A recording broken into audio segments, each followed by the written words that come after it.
Hello everybody, welcome back to another reading. Today we're taking a look at the case of Stephen Clark, who was 23 when he disappeared from Marksky by the Sea. Hope I'm pronouncing that correctly. I'm pretty sure they have a different way of pronouncing that, which is a small fisherman town in the UK.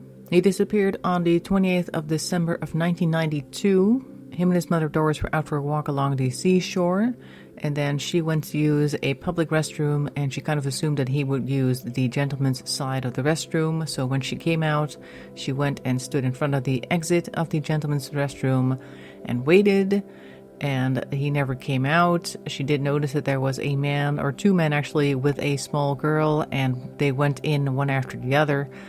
Don't know if any of that has to do with Stephen's disappearance, but she made sure to mention that. So when he did not come out, she didn't ask anybody to go in and check because he was an adult, of course, and he had like a physical disability, but mentally he was fine, so it's not like she had to mother him at age 23. So she just decided to go home. And of course, when he failed to show up, they started looking for him. His father went out looking, and they eventually reported him missing. And as they do quite often, the police said, well, if it's within 24 hours, we're not going to bother, so why don't you wait 24 hours and then we'll see. So they had to wait a whole day before reporting him missing. There have been several sightings of Stephen by two people whom apparently knew him in two different locations in town, and a third that saw him walking in his neighborhood towards his house around the time that he would be coming back from the beach. So they kind of, like, the parents thought, like, that makes sense that he would be walking there. So he definitely wasn't, like, taken from the restroom or anything like that. He was just on his way home, but he just never made it. Now, I kind of mentioned it earlier, but Stephen had a physical disability. At age 2, he was involved in a traffic incident. He had followed his mother out. I believe she was going to the store, and she was not aware that he was following. And by the time that she saw him, he had been run over by a lorry. Well, run into by a lorry, not over. And his left arm and left leg were severely damaged, which gave him a pronounced limp, and his left arm never really returned to normal functionality. You could definitely tell that there was something wrong with his arm when you saw him walking. So that would make him stand out. And at least two of the sightings were by people who actually knew him, so there is a strong suspicion that he was definitely still alive, several days at least after he ended up disappearing, but there was no reason for him to want to leave home. They had not had any arguments or anything like that, so there's no reason for him to want to abandon his parents and not tell them where he was going. The only things were that he had recently lost a grandmother that he was really close to, and he was having some trouble getting accepted for jobs. Now, in 1999, I believe, the police received an anonymous letter, and about 20 years after the fact, they managed to identify this anonymous letter writer, and it was a woman whom thought she was doing the right thing by sending a letter, and she thought that his parents would have something to do with his disappearance. As a matter of fact, his parents were arrested about 20-something years after his disappearance under suspicion of his murder. And I believe in a documentary that I watched on that, it took 17 weeks for them to be cleared by the police, but the police do now still maintain that he must have befallen some type of terrible fate at the hands of another person, whereas before then, they thought that he had just gone missing and he was just registered as a missing person. So now it's basically registered as a possible homicide.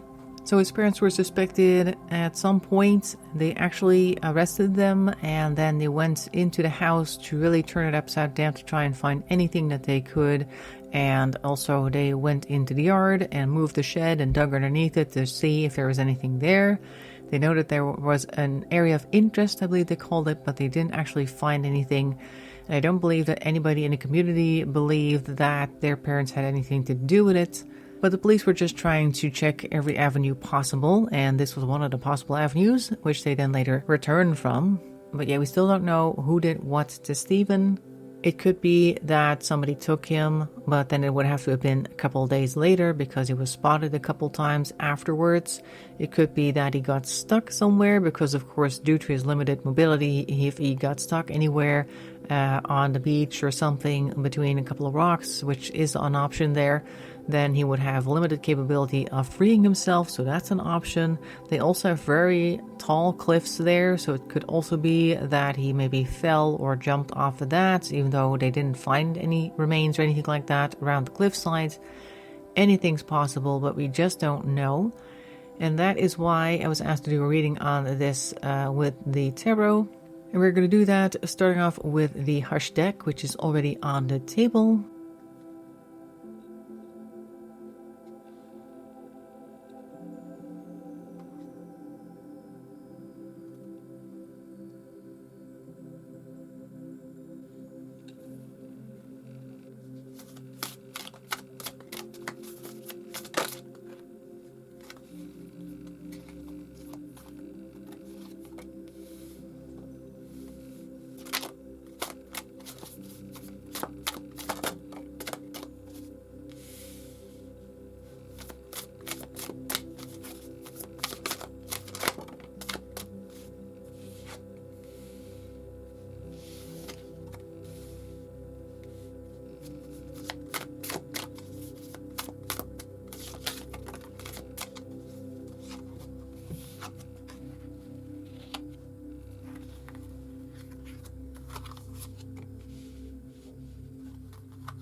All right, let's take a look what we got here. We're starting over here with the Eight of Cups in reverse. So we're not really able to go anywhere. Maybe emotionally feeling stuck, not able to walk away from something. We have the Ten of Pentacles, so maybe we don't even want to go anywhere because we're actually doing quite well with our resources at the moment. We're looking towards a good future. And then we have the Five of Swords, so we do have some conflict going on. It's interesting because these two seem to suggest like, I don't really want to go, not really, because I have everything here, all my ducks are in a row, and just looking down at, I guess, a good positive future right there. But still, we have here this Five of Swords. There is some type of conflict, verbally or mentally, you don't know yet, but it's kind of like there's something off. Could be internally, although usually when it's upside down I see that as internally, so maybe he's having some type of outward argument with something or someone. And I switched these two, let's put them back in their original location. There we go. So there is something going on there. Maybe he had a conversation with somebody there and that led to some type of argument, or he was like arguing with himself, kind of like, I don't know, there's something amiss here. There's just something like the ducks in a row, one of them's looking the wrong way and it's kind of bothering me, like that type of thing. Then we see the Eight of Pentacles, but it's in reverse. So Eight of Pentacles is normally some type of craftsman, being very careful with their trade. You can also see somebody hammering away at what I guess are statues being made, and they're not working on the right thing. That might be their issue right now, that they're feeling like they're working on the wrong thing. They can't quite get the things that they want. Maybe there's like job opportunities that they would like and they cannot get them, or something along those lines. Two of Swords, we are of two minds at the moment, trying to make up our mind. Also a mask. This is a mask over there that the kittens are surrounding. So it's kind of like they're wearing a mask and maybe they want to throw the mask off. And we have here the Two of Wands, not really being able to go anywhere. This seems like a lot of frustration as well. I mean, like earlier we saw here with this Five of Swords, there is this nagging feeling, even though they aren't really going anywhere. They don't really want to go anywhere. At least they feel like they have some type of future here. But then there is over here This seems like I can't really do what I feel that I should. I can't really do my own talents justice because I need to wear this mask here with this Two of Swords.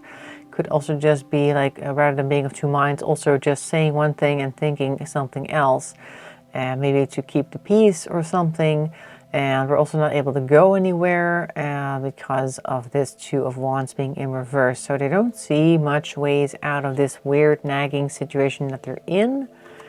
Even though they were like awarded a prize as Apprentice of the Year, I believe it was.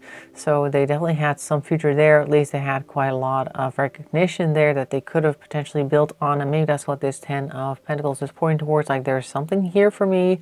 But there's a lot of dissatisfaction going on here as well, and not much ways of getting out. So maybe he just had a bit of frustration there.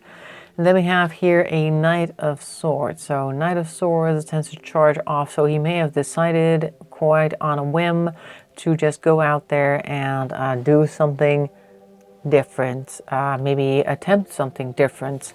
Next card that we have is the Four of Cups. All right, so Four of Cups is not having much choices, not seeing many choices, just being bored of the choices that are there, which kind of also latches onto this dissatisfaction that we have here. Just the I don't really have any other options type of thing, but I'd rather have options.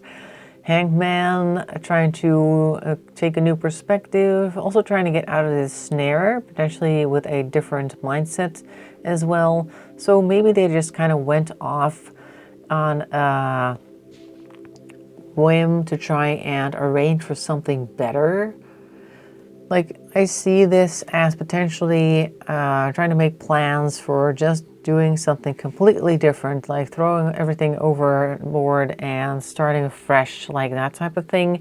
But we're not being super careless because next card that we have here is the Fool, which is in reverse. So we're not just doing whatever comes to mind. We are trying to be strategic about it. That's what I'm looking for.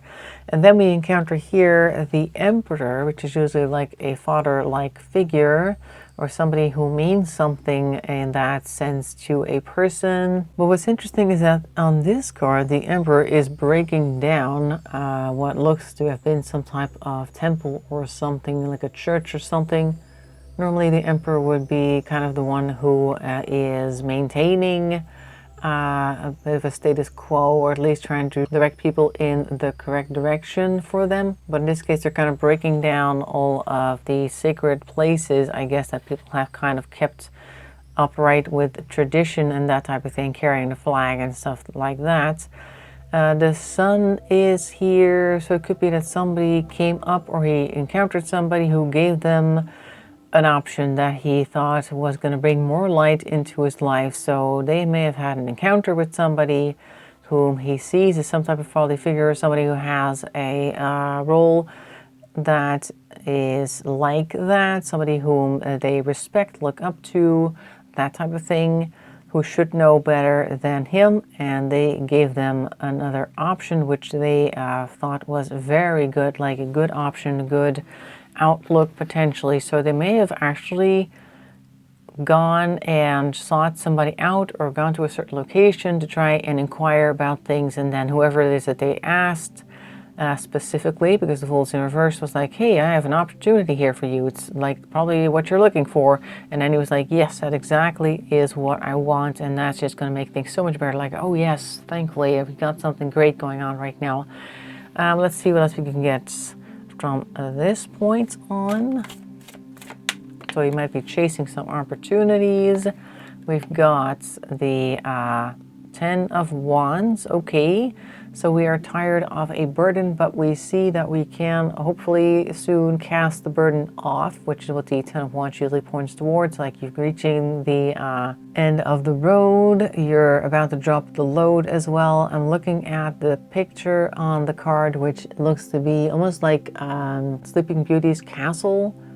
There's tons of roses all over this place, which I believe was also what happened to Sleeping Beauty. I think in one of the versions of the story, that their entire kingdom was overgrown and put everybody to sleep, and this butterfly or moth could be going around all these limitations to finally get things moving again, I guess. So maybe this person offered something that would circumvent a whole bunch of stuff and would give him opportunities that before he wasn't able to get to.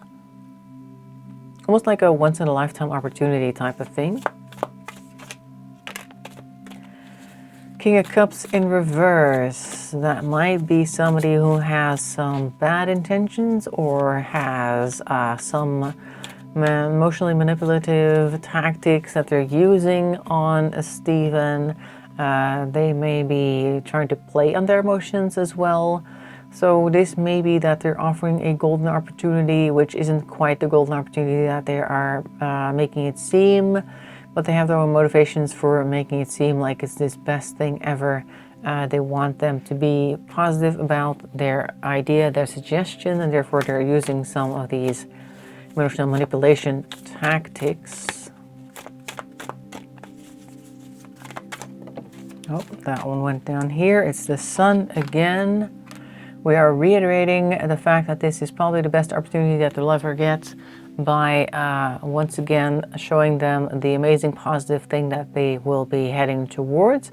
So again, we have the Sun very quickly in 1 or 2 minutes of time between each other, at least here. And I guess in real life it would have been maybe same day that they once again are told that this opportunity is great, and they're given more reasons for why it's so good, and it's only really starting to look better and better. So they may be being promised things that they never held possible. And then we have here the Page of Pentacles. There is a fly buzzing around here, so if you occasionally see something on the screen that's not my hand or a card, that's probably what it was. But I can't seem to get them to go away. Anyway, so we have here Page of Pentacles in reverse. So there is some investment requirement maybe that's not very good. So it could be that he's been given an opportunity by someone that's only going to take him some initial investment.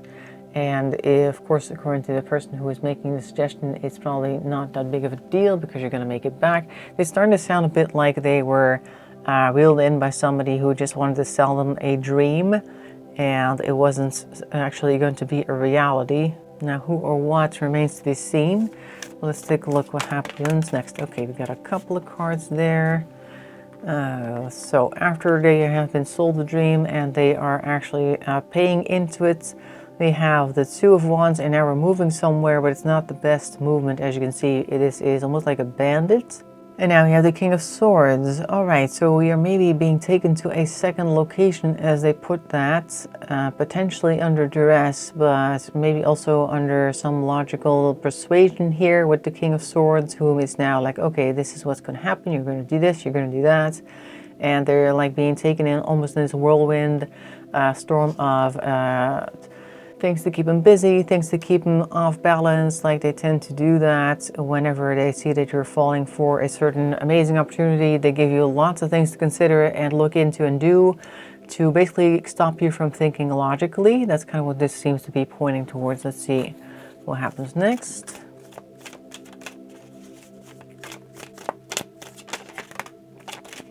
Okay.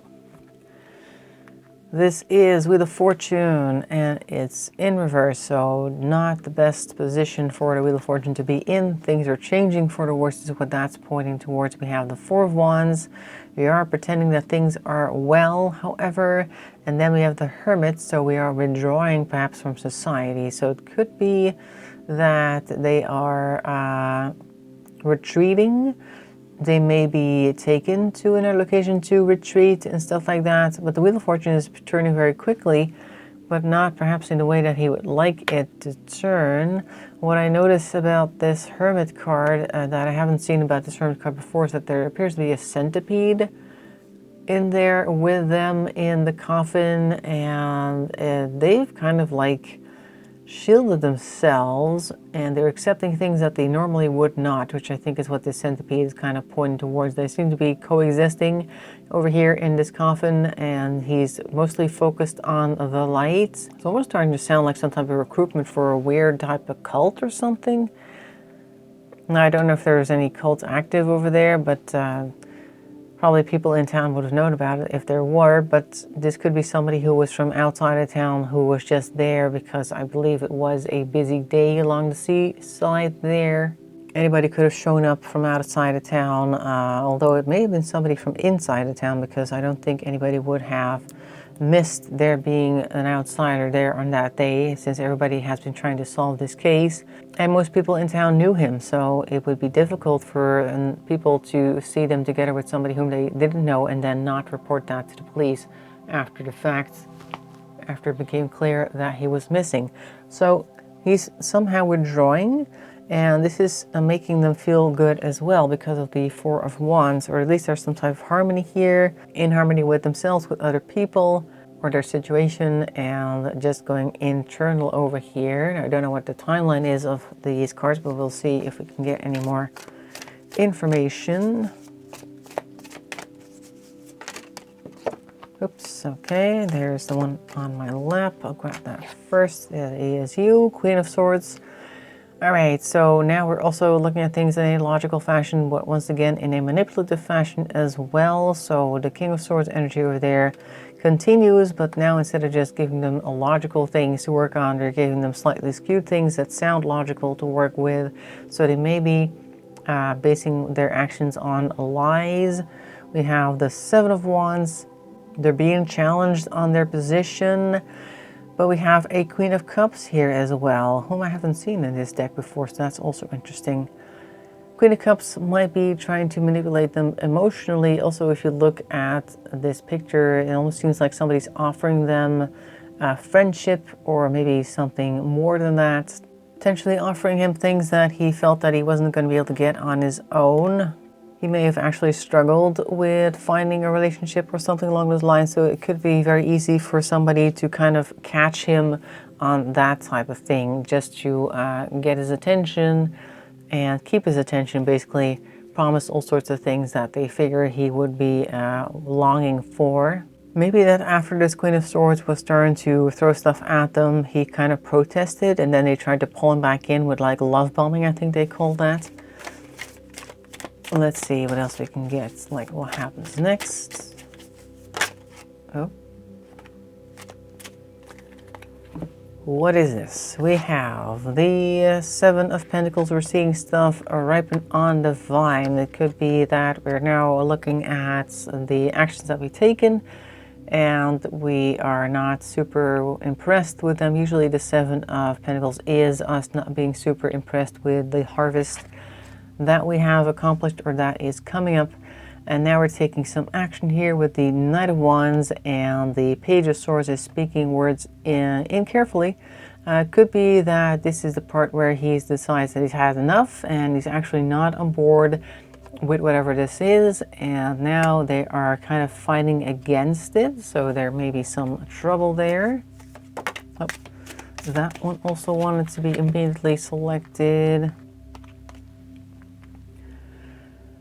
This is the Nine of Swords, but it's in reverse, so we are anxious internally. There's a lot of anxiety going on there, a lot of stuff floating around their head, as you can see, and maybe that they're now starting to realize the situation that they're in, and that's why they're fighting so hard against whoever these people are. So whatever it is that they were trying to get him to sign up on, now he's starting to realize that he does not actually want that, and now he wants out, or at least he has a lot of anxiety, and he's taking actions to try and undo whatever the damage may be that is seen ripening on the vine over there.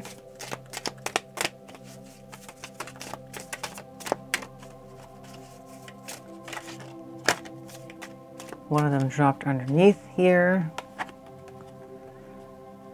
The Seven of Swords, there is the seat here. They may feel like they have the key, but the keys are kind of like stuck inside all sorts of knots and brambles, in this case in a nest. So it could be that there has been something built in order to get to the keys to get out. He has to undo a bunch of stuff that might be awkward to do.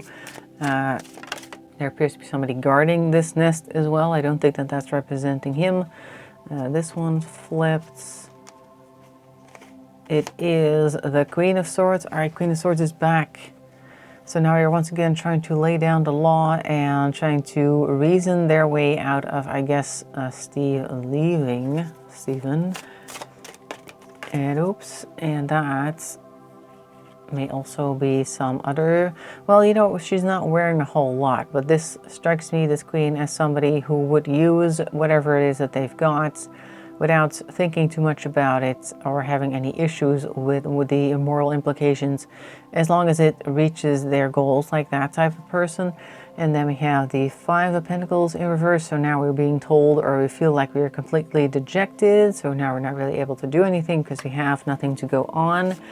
He left without everything, so he wouldn't have any money to return or do things quickly, I suppose. And of course, this is early 90s where people did not have a cell phone, generally speaking, so we wouldn't have been able to quickly call somebody either. So I feel like this is kind of like a lost and confused and we don't have any options type of card. Very unhappy here with the Ten of Cups in reverse as well. And these are herons, but they remind me of cranes. And the first thing that popped in my head was not much longevity when I saw those two in reverse. Nine of Cups is usually a bit of feeling okay emotionally, like individually, like I'm okay with myself, but there is that snake here, and the snake will not be kept out of this cup, so away from these emotions, because there is a clear hole there where flowers are already growing out of, so it's not a very strong conviction that they are okay, so maybe very fragile balance there. Three of Pentacles in reverse. People are working against him. He may be trying to work against other people, trying to get out of there. And then we have the Wheel. Wheel is turning. He could be trying to make a daring escape because it looks as though this is an ant that is on a leaf trying to, I guess, cross a pond or something. And leaving some trouble behind, because I see that there is a chain of pearls over here that appears to be broken. It's kind of discarded in the water, so they may be leaving stuff behind. Going to maybe upset some people.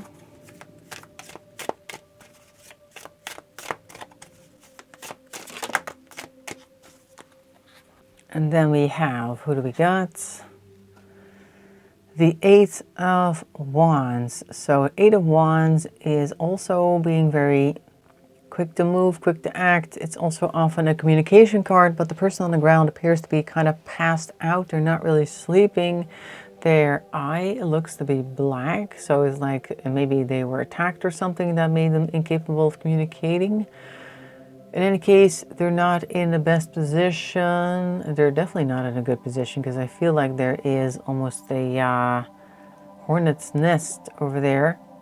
There may be a lot of talk, a lot of action around him at the moment, because I'm seeing lots of things happening on this card.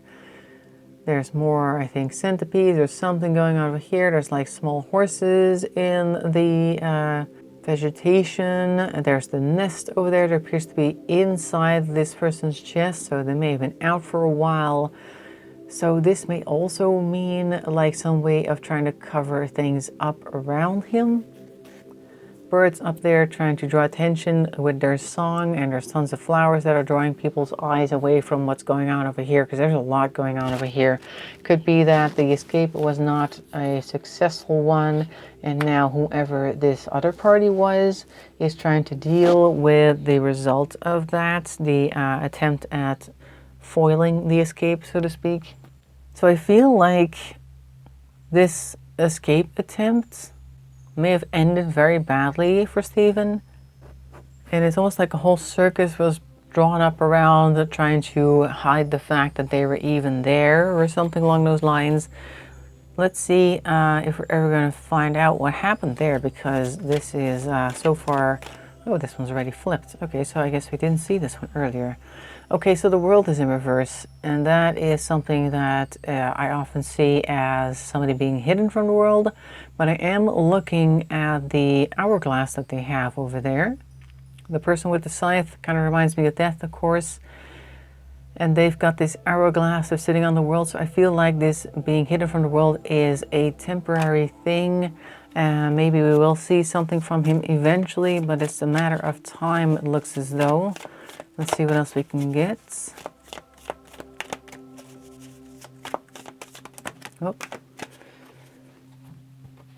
stack is I think we can take all of these. All right, let's take a look what we got then. That'll be the final bunch of cards before we end the reading. Seven of Cups. Oh, Seven of Cups is wishful thinking. It could be that people are trying different avenues. They may have only explored a few of the cups, but there are other cups that they would like to explore that they may not be able to. So wishful thinking almost. We have here the Five of Pentacles in reverse. There isn't enough resources currently available for getting much done, I feel, and people are kind of walking across these skulls. It could be that there is a space there that a lot of people tend to just walk across casually that is connected to this location. He may be there as well. And then we have the Eight of Cups here, so we are walking away from something. Could be that we need to walk away from certain emotions in order to look at this case freshly. I feel like this card is also saying that there's a lot of emotions in our thoughts, and we need to be a little more objective when we look at this case. Like, let's not have emotions ruin our view of the case, like influence exactly what it is that we should be doing. We have the Knight of Swords over here, which is normally somebody who is very hasty, but this is a sword swallower, and sword swallowers tend to be very careful because of course it's their own esophagus that they need to protect, but they're also very well practiced. So even though somebody may appear to be acting hastily, it may be somebody at some point whom is well versed and careful enough to make their rapid actions actually amount to something good. So we may be waiting for somebody who is able to take a step back emotionally and be very, very precise with what it is that they're doing, and they are not signing up for any previously assumed theories, I think, because the Two of Cups in reverse is not really joining in other people's trains of thought, like that type of thing, or not trying to start relationships with certain people or certain ideas. So they may try to be objective, and if that condition is met, we might see more than we currently have seen. So this sounds to me like maybe if we are able to look at everything anew without judging, without coming to any rash conclusions due to our emotions, not really looking at the things people have said in the past, like trying to be as neutral as possible, completely starting over with this whole idea on the case, we may actually find with some precision, well-practiced precision, that we're going to find some clues here in this case, and then perhaps this over here and this timer will run out and we might actually see some results or find out what happened to Stephen all those years ago. So that is what I'm seeing for Stephen Clark. I hope you found that interesting. In any case, make sure to leave a comment and a like. That really helps the channel along. If you want to subscribe, that's even better. We've gone past 1,500 at the moment. I am still working on a Q&A video that I will be releasing at some point to celebrate this milestone. In the meantime, I hope to see you in another video. Thanks for watching, and bye-bye for now.